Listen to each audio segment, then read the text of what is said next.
अस्सलाम वालेकुम प्यारे बच्चों, बिस्मिल्लाहिर्रहमानिर्रहीम। प्यारे बच्चों, आज का सबक शुरू करने से पहले मैं आपसे कुछ सवालात करती हूँ। हम दिन रात में कितनी बार नमाज पढ़ते हैं? 5। Very good. पाँचों नमाज़ों के नाम बताएं।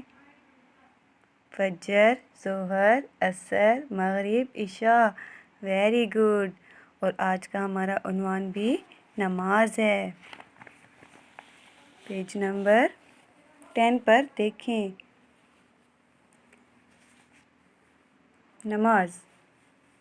नमाज दीन का एक अहम रुकन है और क़यामत में सबसे पहले नमाज के बारे में पूछ गुछ होगी।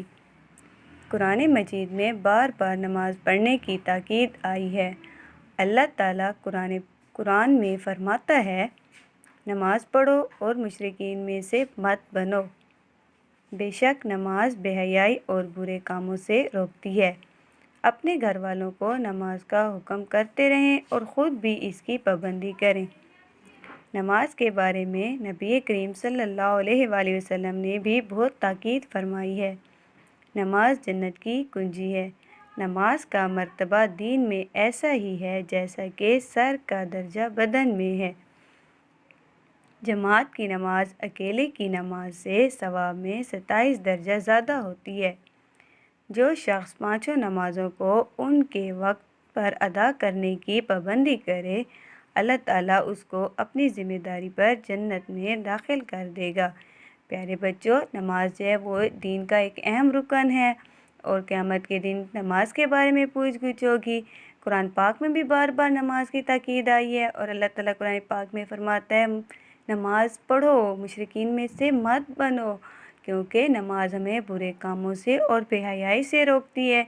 हमारे प्यारे नबी हज़रत मोहम्मद सल्लल्लाहु अलैहि वसल्लम ने भी हमें नमाज की ताकीद फरमाई है कि नमाज जन्नत की कुंजी है। कुंजी चाबी को कहते हैं कि नमाज जन्नत की चाबी है और जो शख्स नमाज को उनके वक्त पर अदा करेगा तो अल्लाह ताला उसको जन्नत में दाखिल कर देगा।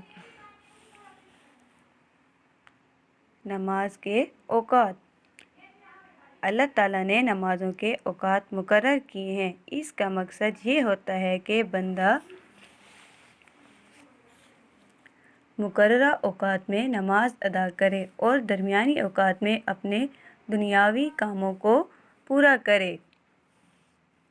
बच्चों, आपको पता है ना कि 5 नमाज़ें हैं दिन रात में 5 नमाज़ें हम पढ़ते हैं। उन 5 नमाज़ों के नाम क्या थे? फजर, ज़ोहर, असर, मगरिब, इशा। और फजर किस टाइम पढ़ी जाती है? बंदा सुबह सवेरे उठकर सबसे पहले अल्लाह ताला के सामने सजदा रेज़ होता है। फजर की नमाज कबल अज़ तलुए आफ्ताब अदा की जाती है। ज़ोहर दिन के पहले हिस्से में काम काज करके दोपहर के बाद ये नमाज़ पढ़ी जाती है। असर ज़ोहर की नमाज के बाद असर के वक्त ये नमाज अदा की जाती है। मगरिब ग़ुरूब आफ्ताब के बाद मगरिब की नमाज़ पढ़ी जाती है। इशा मगरिब की नमाज के बाद इशा की नमाज होती है। नमाज के आदाब।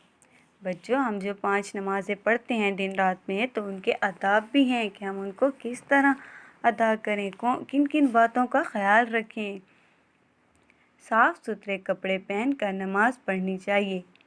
नमाज में खड़े होने की हालत में सजदे की जगह और रुकू की हालत में पाँव पर निगाह हो। नमाज पढ़ते वक्त ये ख्याल रहे कि मैं अल्लाह ताला के सामने खड़ा हूँ और वो मुझे देख रहा है। प्यारे बच्चों, हमें नमाज साफ़ सुथरे कपड़े पहनकर पढ़नी चाहिए और हमें इस बात का ख्याल रखना चाहिए कि जब हम नमाज़ पढ़ रहे हैं तो हम अल्लाह ताला के सामने खड़े हुए हैं। नमाज के अल्फाज ठहर ठहर और समझ समझ कर पढ़ने चाहिए। नमाज को इत्मीनान से अदा किया जाए, खुशू और खुजू का ख्याल रखा जाए। नमाज के दौरान दुनियावी बातें नहीं सोचना चाहिए। प्यारे बच्चों, नमाज के अल्फाज को ठहर ठहर कर और समझ समझ कर पढ़ना चाहिए। नमाज को इत्मीनान से अदा किया जाए, खुशू और खुजू का ख्याल रखना चाहिए। जब हम नमाज पढ़ रहे हो तो हमें दुनिया की बातें नहीं सोचनी चाहिए। तारुफ़ किबला ہم مغرب کی طرف رخ کر کے نماز پڑھتے ہیں۔ پیارے بچوں، کیا تم نے سوچا ہے کہ ہم ایسا کیوں کرتے ہیں؟ ہمارے ملک سے مغرب کی طرف عرب کا ایک مشہور شہر مکہ معظمہ ہے۔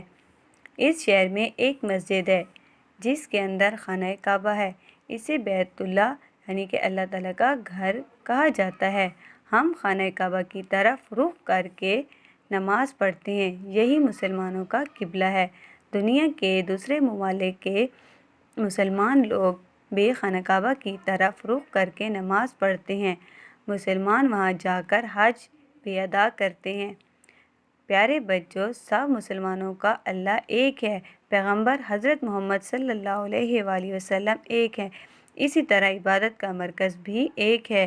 اس سے مسلمانوں کو ایک ہونے کا سبق ملتا ہے۔ ہمیں چاہیے کہ ہم سارے مسلمان مل کر اللہ تعالیٰ کے دین پر عمل کریں اور اتفاق و اتحاد کا سبق لوگوں تک پہنچائیں اور پوری دنیا کے مسلمان ایک ہو جائیں۔ پیارے بچوں، نماز دین کا ستون ہے۔